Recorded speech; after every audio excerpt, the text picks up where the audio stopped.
May 1591, Uglich, Russia. A 9-year-old boy is found in the courtyard, throat cut. The official report says he did it himself during a seizure playing with a knife. Nobody believes that. 14 years later, he's crowned Tsar of Russia. The boy was Dmitry, youngest son of Ivan the Terrible. The investigation lasted 3 days. His mother was never allowed to identify the body. No outsiders viewed it. Buried within the week. The man who benefited most was Boris Godunov, next in line for the throne. For a decade, Russia whispered one question: what if the boy didn't die? 10 years pass. Famine grips the country. People need someone to blame and someone to hope for. A young man surfaces in Poland, educated, fluent in Latin. He claims he's Dmitry, smuggled out as a child, hidden ever since. He has a birthmark in the right place, a mangled left arm, matching an old injury the real prince was known for. Details about the Kremlin only an insider should know. Polish nobles investigate for months. They can't disprove him. They back him. Money, soldiers, a noble wife. In 1604, he marches into Russia with an army. Godunov tries to fight this story. He sends a monk to Poland to declare this man a fraud. It doesn't matter. Godunov dies suddenly. His teenage son doesn't outlive him by a month. The capital opens its gates. Dmitry's actual mother is brought before the crowd. She embraces him as her son, July 1605. He's crowned Tsar Dmitry I. Here's where the story should end. It doesn't. Almost immediately, things feel wrong.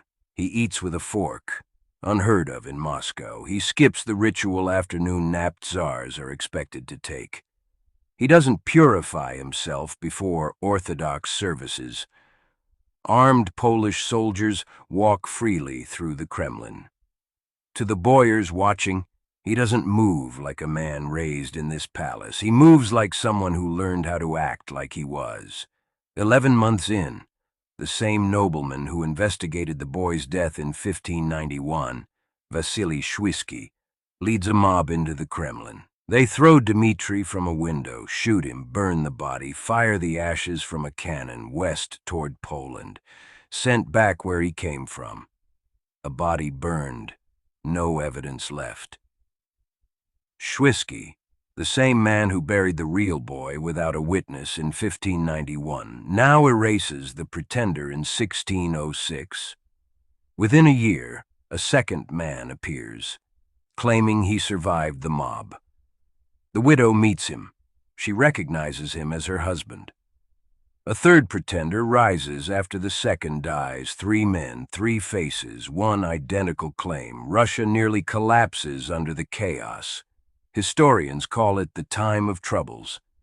Built on a 9-year-old boy whose death nobody who couldn't be silenced ever confirmed. Historians still don't agree who the first pretender was. Some think he genuinely believed he was Dmitry, raised on the lie from childhood.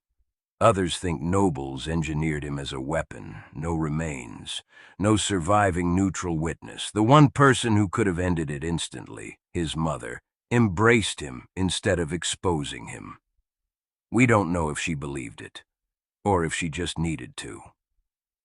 The mystery was never really about a body in a courtyard. It's about what happens when a nation is desperate enough to need a dead boy to come back. Give people a skeleton with no witnesses, and truth becomes optional. Sometimes history isn't rewritten by liars. It's rewritten by people who wanted the lie to be true.